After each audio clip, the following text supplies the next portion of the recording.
You're listening to the Platform Launchers podcast. I'm John Stange, and it's great to have you with us this week, as always, where we talk about building and growing and monetizing your online platform. We talk about taking your passion, turning it into a platform so you can earn a paycheck from that. And we have a variety of topics that we like to talk about here. But this week, our subject is this idea of flexibility. And I wish I could tell you that I'm an expert in flexibility when it comes to physical fitness, but that is not my expertise. But I can tell you when it comes to entrepreneurship and the flexibility that it takes to actually be a successful entrepreneur, that's something that I've got pretty well dialed in. And so I'm looking forward to talking about that here in just a minute, because if we stay flexible, there are surprise opportunities that may come our way that we can jump on. And I have a few pieces of counsel, some words of wisdom that I'd like to share related to that in just a moment. Before we jump into that, I just want to very quickly let you know to or just invite you to jump over to platformlaunchers.com. You can get a free copy of our 21-day platform development planning guide that will help you figure out your online business and what it should look like, your message-based online platform. It'll help you walk through what I call the 5 steps of online platform development. Definitely check it out. It's a free download at platformlaunchers.com. You'll see it right there on the homepage. Now, this week, as I mentioned, we're talking about this idea of staying flexible so that you can jump on surprise opportunities. And I'll just mention a few things about this. So first of all, embracing entrepreneurial opportunities. It's all about recognizing potential and then acting on it, often before others even see the same possibilities. And if you're listening to this podcast, I'm assuming that you come from an entrepreneurial standpoint. You know, you're a message-based online entrepreneur. You're somebody that's got something that you want to say. And a lot of times, those of us with this entrepreneurial perspective, we see things before other people see these things, right? We notice things before other people notice. This kind of mindset is something that's open to risk, it's open to change, it's open to innovation. That's all good things, because entrepreneurs are problem solvers at heart. What we're doing is we're identifying gaps in the market. We're seeking to address them through creative and effective solutions. So sometimes this means launching a new product. Sometimes this means introducing just a new kind of service, or even creating a whole new market, whatever it may be. And I think to embrace these opportunities as they come before us, as we start discerning that there's actually a need in the market, we have to stay curious, we have to constantly explore new ideas, and we have to be willing to take some calculated risks. Now, I was recently speaking about this idea of opportunities and all this. I was recently presented with a very unique opportunity that reminded me of the importance of staying flexible. And it reminded me of the importance of staying open to new ideas. And I'll give you a little background. I was telling our group here in Platform Launchers about this a little bit last week, but that wasn't on the podcast. So if you're listening to the podcast, you didn't get to hear this. But basically, here's what happened. Several years ago, I wrote a manuscript for a book that I think I think it's going to help readers learn more about their God-given calling. You know, what God has given as a calling on the individual reader's life. And so I wrote this book out. It's a book that I originally wrote with the vision that it be useful for those who are well established in their adult years, but an alternate idea was recently presented to me. So I have a book agent. When I self-publish, I don't need an agent. When I'm publishing content through some of the major publishers, they require an agent. So I do have a book agent. She does a very good job. And she called and she recently told me that a major publisher, and I'll be able to tell you which publisher it is if they go for this, but I'll keep them anonymous for right now, at least temporarily. But a major publisher was interested in the book, she told me, but they needed one major change made to the manuscript. They envisioned the book really satisfying a hole in their marketing to teens in particular. And they specifically are looking for material that is helpful to teens that are right about ready to graduate from high school. So those who are in their upper teens, maybe like upper teens and right before age 20, that sort of age group. Now, I have to admit, this wasn't the original audience that I envisioned for this content, but the more I thought about this and the more I applied this thought to the book that I've written, I started to realize that might be an excellent group to attempt to serve. That's a group that I serve in a variety of ways. As a college professor, I teach people in that age range. As somebody who's been involved in summer camping ministries for a very long time, I work with that age group. And in fact, some of my own children still fall in that age group, even though they're young adults. My youngest is still a teenager. She's 18. And so I thought to myself, this is an idea that's intriguing me. So this is what I did. Earlier this weekend, just a few days ago, I updated and adapted my book, which at one point I considered a finished product, but I updated the book proposal itself. That's what goes to the different agents and to the acquisition editors.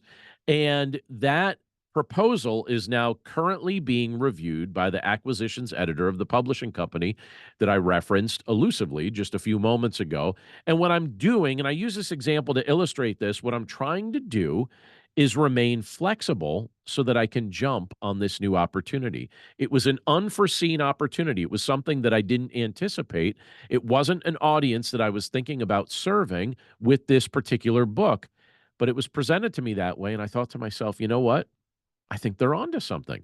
And they said to me, we notice in your writing that you have a writing style that we think would appeal to that particular age group. I didn't think about that. They thought about that, presented the opportunity to me, and now I'm thinking about it a lot. So hopefully it turns into something. But basically, an essential part of seizing entrepreneurial opportunities is the ability to adapt quickly. You have to be ready to adapt. You have to be flexible.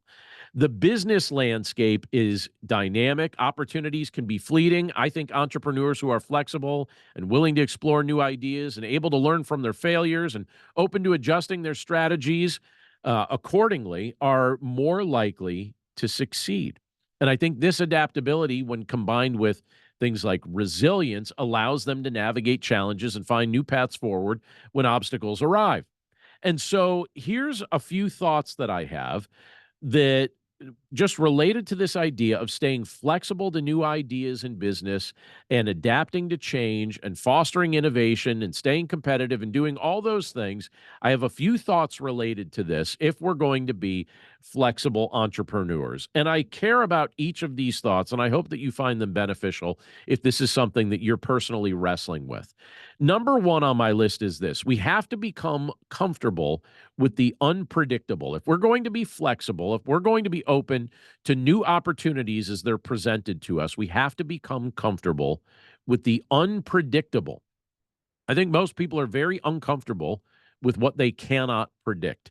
I think that's a fact in all areas of life. For example, later this week, I'm going to be giving my students a midterm exam.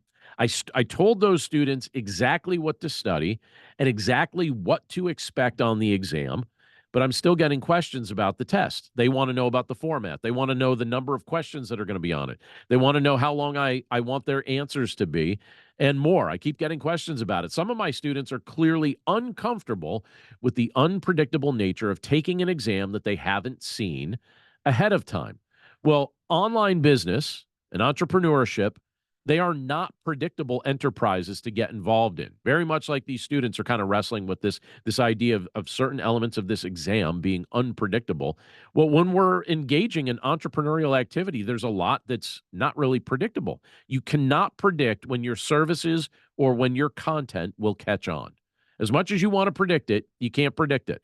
I've tried to predict that with content or with services that I've made available, and it's not exactly predictable. You cannot predict also when ideal clients are going to come your way. It doesn't work that way. You just can't predict that.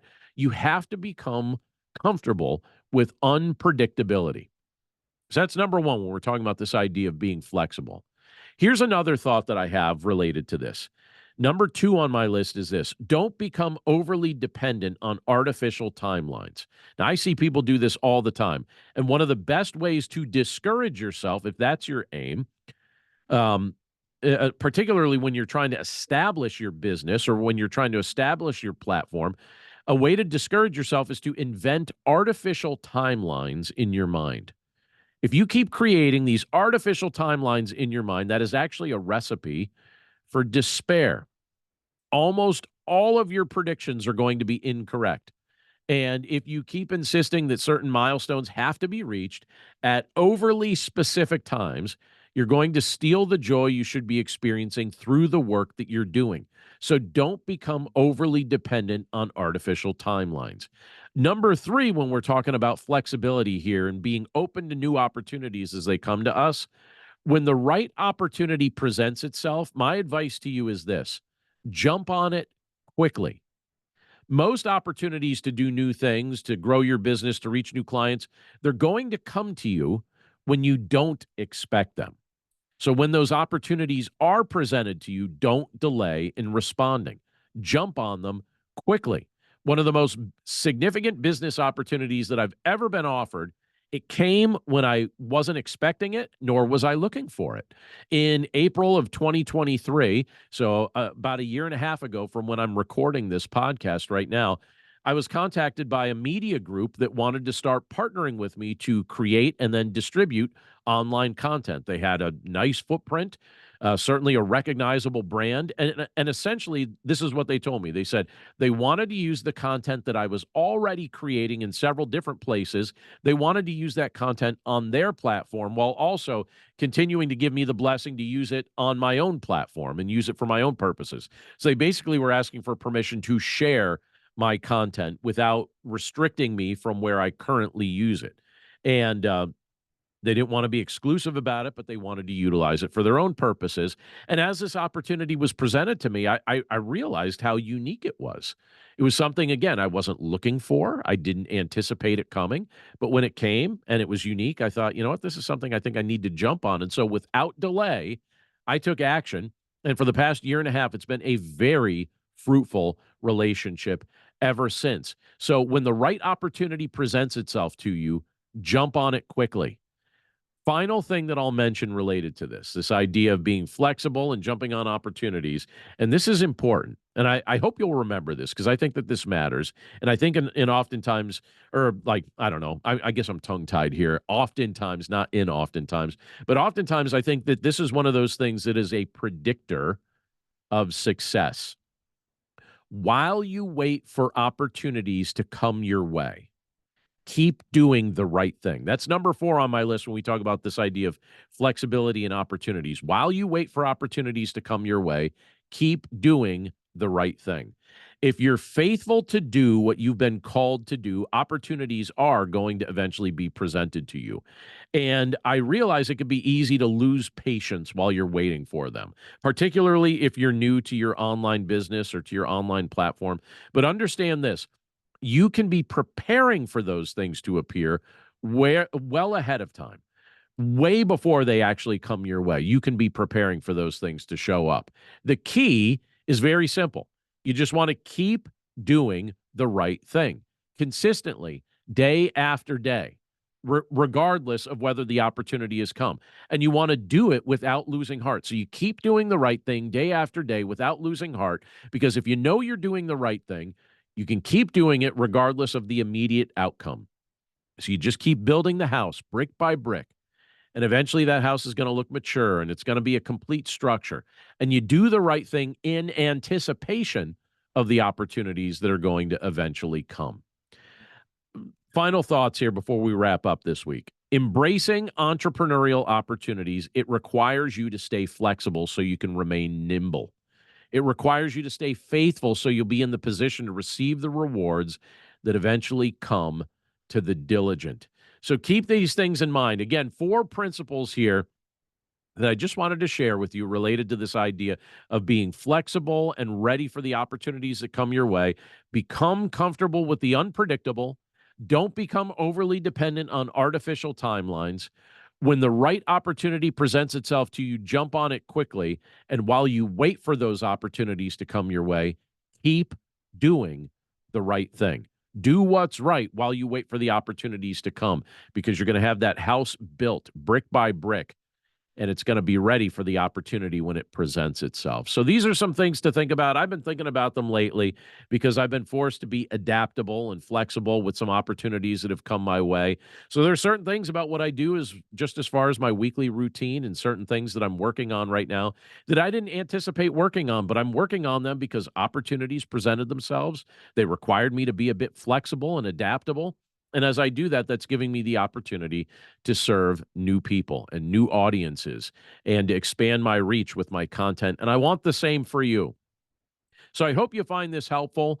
But if you want some more help, just stop over at platformlaunchers.com.